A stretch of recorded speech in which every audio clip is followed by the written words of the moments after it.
Army officer को बुलाता है और उसने डीएचए में प्लॉट्स दिए हुए हैं। तो सिंपल सी बात है, ये वो चीज़ें हैं जो इंसान का ईमान खराब करती हैं।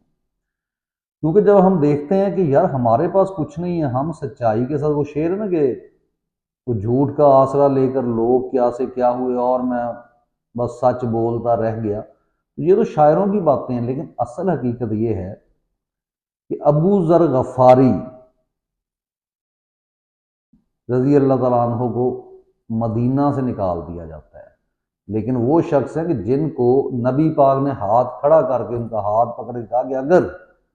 किसी ने मेरी उम्मत में कोई शख्स देखना है जो हजरत ईसा की तरह सच्चा है तो अबू जर गफारी को देख।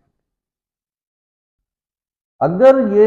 जिंदगी की जो आसाइशें हैं, जिंदगी की जो चीजें आपके नजर आती हैं ना कि जी उसके पास बहुत पैसा है, ये है वो, ठीक है, आपको